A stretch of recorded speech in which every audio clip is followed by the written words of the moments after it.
I thought I'd show some more charity shop finds. Today I just found this one for 50p. Very pleased with this. I've heard this album for a long time, but never had it on CD.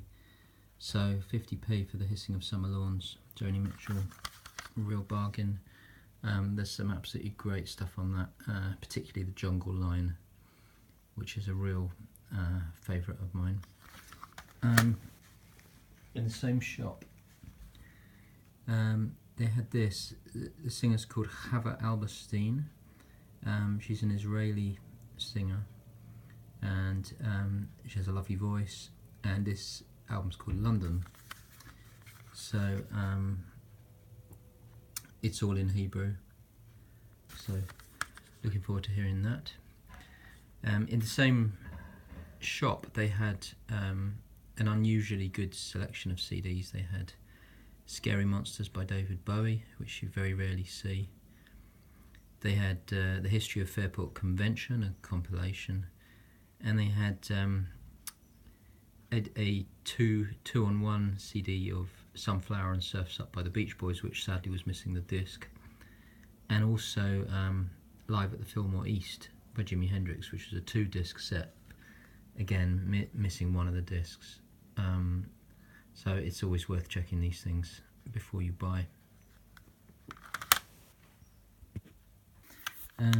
This is the Beta Band and Hot Shots 2. This was their second studio album from I think 2001. They famously disowned their first album and said it was awful, which it wasn't, and the title's a bit of a joke as well because there was no Hot Shots 1. There they are messing about on a boat. The inside sleeve is really interesting as well, so I will show you that. So you can see this great collage of all these photographs, really amazingly detailed artwork, and then on the other side some kind of band rehearsal room, I guess. So really nice piece of work that.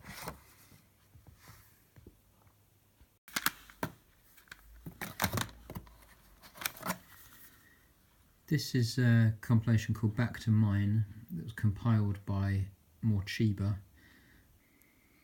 Some interesting stuff on that. Annette Peacock, Dr. John, and Taj Mahal, Os Mutantes, Lamb Chop. So it's an interesting mix of things for 75p. This is the second album by Haim, or Haim, I'm not sure how you pronounce it. This only came out last year, so I was surprised to find this one so quickly. This was just £1, and really in brand new condition. Again, it's got a great fold-out sleeve booklet, so I will show you that. So you can see they've done a really nice job here with lyrics and loads of photos, along with the usual credits and so on.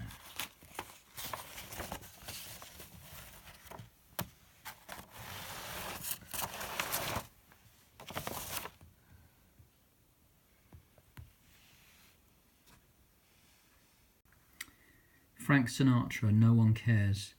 You see a lot of Frank Sinatra in charity shops, but it's nearly always compilations, and particularly compilations of live material that's sort of out of copyright, not always very well put together in a you know, kind of cheap and nasty sleeve.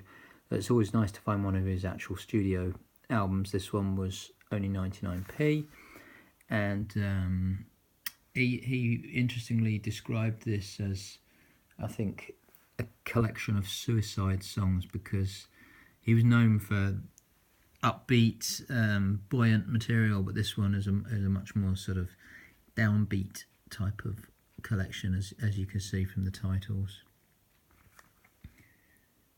I'll Never Smile Again, Why Try to Change Me Now, When No One Cares, I Don't Stand a Ghost of a Chance Without You. Then I found 4 albums by Nanci Griffith, all 50p each, so I was really pleased with that.